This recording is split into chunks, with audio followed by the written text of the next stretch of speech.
तेनालीराम और चोर की बुद्धिमानी भरी कहानी। तेनालीराम, जो अपनी चतुराई, हाजिर जवाबी और समझदारी के लिए प्रसिद्ध थे, विजयनगर साम्राज्य के राजा कृष्णदेवराय के प्रिय मंत्री और दरबार के सबसे तेज दिमाग वाले रत्नों में से एक थे। उनके कहानियां केवल हास्य से भरी नहीं होती थीं, बल्कि उनमें जीवन की गहरी सीख भी छुपी रहती थी।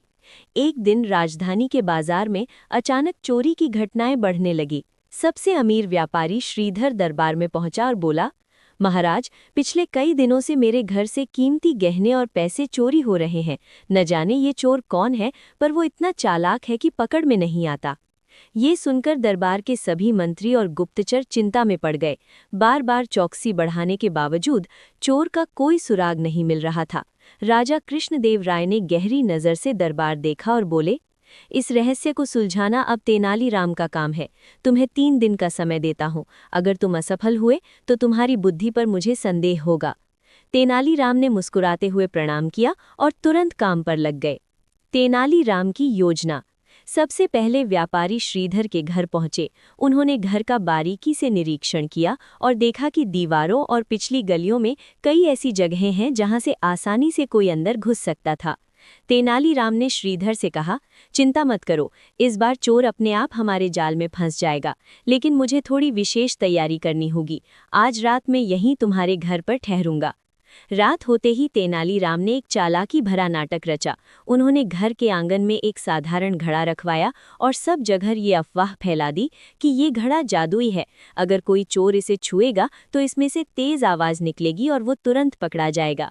ये खबर जानबूझकर पड़ोसियों और नौकरों तक फैलाई गई ताकि ये बात चोर के कानों तक भी पहुंच जाए।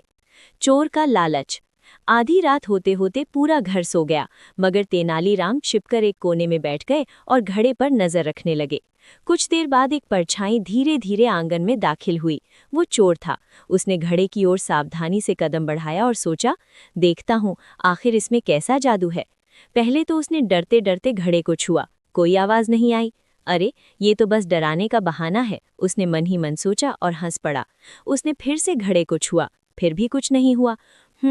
लगता है सबको मूर्ख बनाने के लिए ये नाटक किया गया है, उसने सोचा और वहां से भागने ही वाला था, लेकिन ये वही पल था जिसका इंतजार तेनालीराम को था। चोर की पहचान। अगले दिन तेनालीराम दरबार पहुंचे और सबके सामने आत्मविश्वास से बोले, महाराज, मैंने चोर की पहचान कर ली है।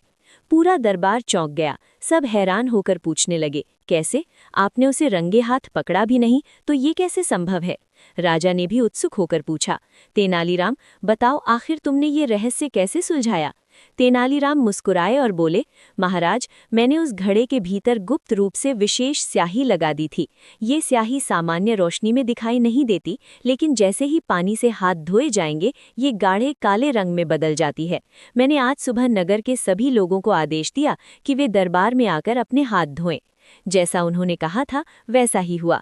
जब सबने हाथ धोए तो एक व्यक्ति के हाथ गहरे काले पड़ गए। वो और कोई नहीं बल्कि व्यापारी श्रीधर का नौकर ही निकला। लालच में उसने ही चोरी की योजना बनाई थी।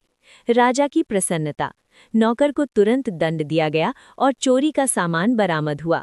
राजा जोर से हंस पड़े और बोले, तेनालीराम, तुम्हारी बुद्धि सचमुच अद्भुत है। तुमने बिना किसी कठिनाई के चोर को ढूंढ निकाला। पूरा दरबार ठहाकों से गूंज उठा और हर कोई तेनालीराम की चतुराई की प्रशंसा करने लगा। सीख। इस कहानी से हमें ये शिक्षा मिलती है कि 1. किसी भी समस्या को केवल बल या कठोर दंड से नहीं, बल्कि चतुराई और समझदारी से हल किया जा सकता है। 2. झूठ और चोरी का रास्ता हमेशा पकड़ा जाता है। 3. ईमानदारी और सच्चाई ही जीवन में सच्चा धन है। अगर आपको हमारी कहानियाँ पसंद आई हों तो लाइक करें, शेयर करें और ऐसी ही प्यारी सीख देने वाली कहानियों के लिए हिंदी मनपसंद कहानियाँ चैनल को सब्सक्राइब जरूर करें।